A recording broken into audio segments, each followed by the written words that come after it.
এই বেস্টনগুলোতে প্রত্যেকটা জায়গায় রয়েছে বিসমিল্লাহির রহমানির রহিম, রয়েছে আমাদের নেত্রী ছবি, রয়েছে আমাদের শহীদ প্রেসিডেন্ট জিয়াউর রহমানের ছবি, রয়েছে এখানে ভারপ্রাপ্ত চেয়ারম্যান জনাব তারেক রহমানের ছবি।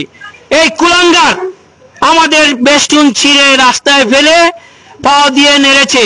বাংলাদেশ জাতীয়তাবাদী দল বিএনপির বিভিন্ন অঙ্গ সংগঠনের কাউন্সিল হচ্ছে এবং তারই ধারাবাহিকতায় সিলেট সিটি কর্পোরেশনের যে 32 নং ওয়ার্ড বিএনপিরও কাউন্সিল সম্মেলন আগামী কিছুদিনের মধ্যেই, এই মাসের মধ্যেই, সেপ্টেম্বর মাসের মধ্যেই সম্পন্ন হওয়ার সম্ভাবনা রয়েছে। এবং আমি যদি ক্যামেরায় দেখাই আপনাদেরকে, যে একটি বিষয় হচ্ছে যে তাদের সেই কাউন্সিল উপলক্ষে বিভিন্ন জায়গায় ব্যানার পেস্টন করেছেন, স্বভাবতই করা হয় বিভিন্ন এরকম কাউন্সিল বা বিভিন্ন সম্মেলন আসলে।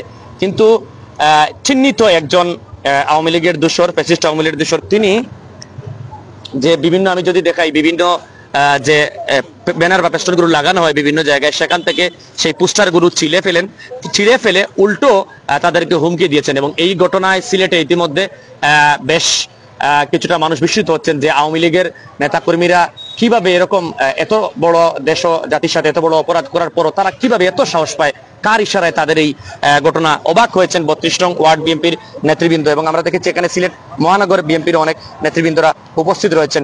এবং এখানে শুধু যে ব্যানার রয়েছে তা নয়, আমি যদি আপনাদেরকে বলি, আমরা দেখেছি যে নদীতে পানিতেও ফেলে দেওয়া হয়েছে অনেক ব্যানার, বিভিন্ন নেতাকর্মী, পদধারী নেতা এবং কাউন্সিলে যারা পদপ্রার্থী হয়েছেন তাদের ব্যানারগুলো ফেলে দেওয়া হয়েছে। আমরা আজকে এই বিষয়টি শুনেছেন এবং তারা এখন পর্যন্ত সিলেট মহানগর বিএনপি নেত্রী বলছেন যে তারা আইনি পদক্ষেপ নেবেন, সমাজে কোনো উচ্ছৃঙ্খল হোক বা দেশের কোনো উচ্ছৃঙ্খল হোক এরকম কিছুই করতে চান না। তবে ফ্যাসিস্ট আওয়ামী লীগের যারা দোষর রয়েছেন, দেশ ও জাতির শত্রু রয়েছেন, তাদেরকে আইনের আওতায় এনে শাস্তি দিতে হবে, এটাই তাদের আহ্বান। আজকে আমরা একটা মর্মান্তিক ঘটনার উপরে আমরা দুঃখ প্রকাশ করতেছি।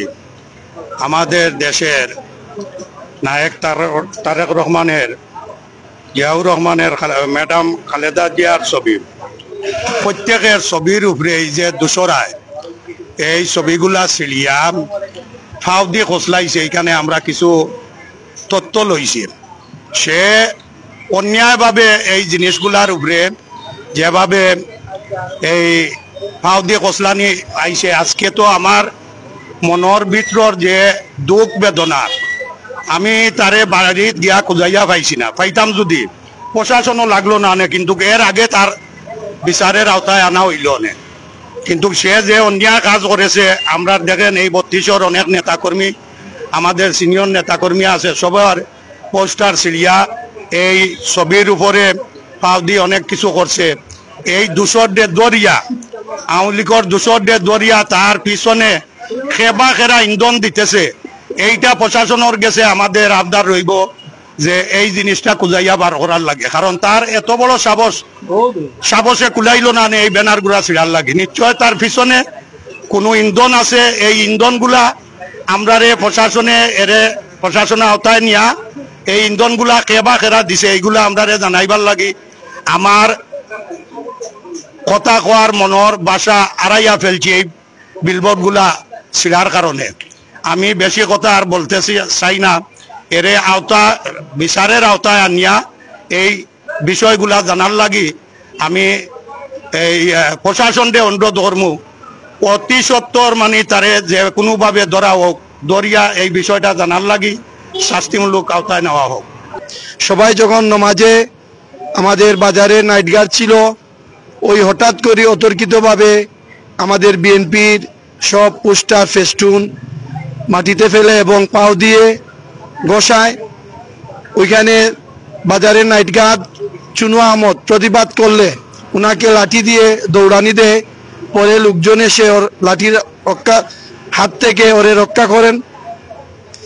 আমি এই বাজারের ব্যবসায়ী পরিচালনা কমিটির সভাপতি। আমি জানতে পারি আজকে সন্ধ্যা 7টার সময়, আমি দিনে একটু ব্যস্ত ছিলাম, আসতে পারি না এই বাজারে। 7টার সময় এসে আমাদের এলাকার এক মুরব্বী মকবুল ভাই আমারে বলেন আজকে এখানে নাইট গার্ড চৌকিদারি করবে না বলছে। বললাম কেন ভাই? যে ইমরানে সব বিএনপির পোস্টার ফেলে ফেলেছে ভোরে 5:30টায়, আর উনাকে মারার জন্য দৌড়ে নিয়ে গেছে। এর ধারাবাহিকতায় ওর বাইরে আমরা বললে, ওর ভাই সুমন আহমদে আমি এনে বললাম তোমার ভাই এগুলা করলো কি? তখন এই পেসিসের গুন্ডা ইমরান তখন ওইখানে ছিল। আমি যখন বলি ওর ভাইকে তোমার ভাই এখানে করলো এইগুলা কেন, ওর ভাই ইমরান আমাকে বলে করেছি, ভালো করেছি, পারলে কোনো কিছু করে ফেল। তখন উৎসর জনতা চাইছিল ওরে ধরতে, এরে দৌড়িয়ে ওই পালিয়ে যায়।